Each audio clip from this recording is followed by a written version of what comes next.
Pernah tak anda nampak situasi macam ni? Ada seorang pelajar bila berbual, wah lancar betul. Tapi bila tengok keputusan peperiksaan bahasa dia, gagal pula. Pelik kan? Macam tak masuk akal. Hari ni, kita akan bongkar misteri ni sama-sama dan jawapannya mungkin tersembunyi jauh di dalam iceberg di otak kita. Inilah soalan yang selalu buat cikgu-cikgu dan ibu bapa pening kepala. Dekat taman permainan, pelajar ni memang bintang, champion. Tapi bila masuk je bilik darjah, tiba-tiba dia macam hilang punca. Ini bukan sebab dia tak pandai tau. Jadi, apa sebenarnya yang sedang berlaku dalam kepala dia? Jom kita siasat. Okey, mari kita mulakan dengan persoalan utama kita. Fasih, tapi gagal? Dari sinilah kita akan mula nampak yang tanggapan kita tentang maksud fasih tu mungkin tak berapa tepat. Anda mesti kenal kan pelajar macam ni. Bila bercakap, penuh keyakinan. Tapi bila tengok markah peperiksaan dia, alamak, lain pula ceritanya. Mudah sangat untuk kita buat anggapan yang salah. Sebab ini bukan pasal tahap kecerdasan. Ia tentang sesuatu yang kita tak nampak, sesuatu yang jauh lebih dalam. Untuk betul-betul faham, kita kena tengok lebih jauh dari apa yang ada di depan mata. Seorang ahli linguistik bernama Jim Cummins, dia bagi kita satu kunci melalui metafora yang sangat hebat, iaitu iceberg. Jadi jom kita menyelam ke bawah permukaan. Inilah idea utamanya. Kemahiran bercakap yang kita dengar hari-hari tu sebenarnya cuma puncak iceberg. Bahagian kecil yang terapung dan kita nampak. Tapi bahagian yang paling besar, yang paling penting, tersembunyi di bawah permukaan air. Konsep di sebalik semua ni dipanggil kecekapan asas biasa atau dalam bahasa Inggeris, CAP. Cara paling senang nak faham, cuba bayangkan otak kita ni macam sebuah komputer. Bahasa Melayu, Inggeris, Mandarin, semua tu macam perisian yang berbeza. Tapi semuanya berfungsi atas satu sistem operasi kognitif yang sama. Petikan ni, memang merumuskan semuanya dengan sempurna. Tak kisahlah bahasa apa yang kita tengah guna, proses berfikir tu datang dari satu enjin pusat yang sama. Sistem operasi inilah yang dikongsi bersama, yang menyambungkan semua bahasa kita pada tahap yang paling asas. Macam nilah rupa dia kalau kita gambarkan. Ke atas permukaan, kita nampak dua puncak iceberg yang berbeza. Satu bahasa pertama, satu lagi bahasa kedua. Nampak macam terasing kan? Tapi bila kita tengok di bawah permukaan, rupanya ia bersambung. Ia adalah satu bongkah ais yang sama. Itulah dia kecekapan asas biasa kita sedang berfungsi. Okey, jadi kalau semua bahasa ni kongsi enjin yang sama, kenapa pula wujudnya jurang antara budak yang petah di taman permainan dengan yang struggle dalam bilik darjah? Ini membawa kita kepada satu lagi perbezaan yang sangat penting. Kat sinilah selalunya kekeliruan berlaku. Kita seringkali anggap fasih tu cuma ada satu jenis je.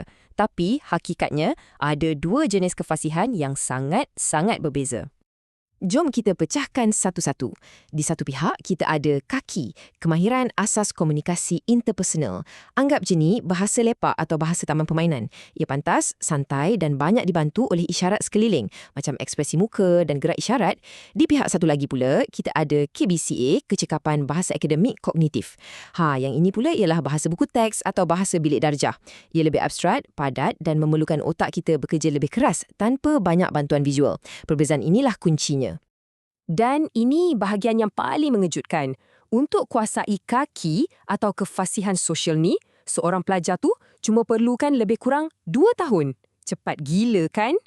Tapi untuk KBAK, iaitu kefasihan akademik, yang ni kena tarik nafas dalam-dalam sikit.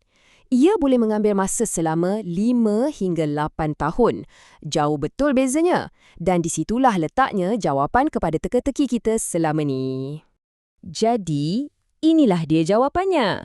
Jurang masa yang besar inilah yang menyelesaikan misteri kita. Selepas 2 tahun, pelajar tu kedengaran sangat fasih sebab kaki dia dah mantap. Kita cuma nampak puncak iceberg tu. Tapi di bawah permukaan, KBAK dia, iaitu bahasa yang dia betul-betul perlukan untuk berjaya di sekolah, sebenarnya masih dalam proses pembangunan yang panjang. Sekarang kita dah faham masalahnya, jadi apa pula penyelesaiannya? Kuncinya mungkin akan buat anda terkejut. Ia terletak pada sesuatu yang kita selalu anggap sebagai masalah, tapi sebenarnya adalah satu kuasa hebat, iaitu bahasa pertama pelajar itu sendiri. Konsep ini dipanggil hipotesis saling bergantung. Idea utamanya mudah je, kemahiran yang kita belajar dalam satu bahasa tak akan hilang bila kita belajar bahasa baru. Sebaliknya, kemahiran tu akan dipindahkan. Contohnya, kalau anda dah faham konsep graviti dalam bahasa Melayu, anda dah faham dah pun konsep tu. Anda cuma perlukan perkataan baharu untuknya dalam bahasa Inggeris. Senang kan?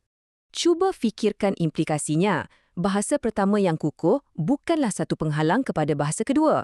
Ia adalah asasnya, foundation dia. Lagi kukuh asas tu, lagi tinggilah bangunan bahasa kedua yang kita boleh bina di atasnya. Petikan daripada Cummins ni mengesahkan lagi idea tadi.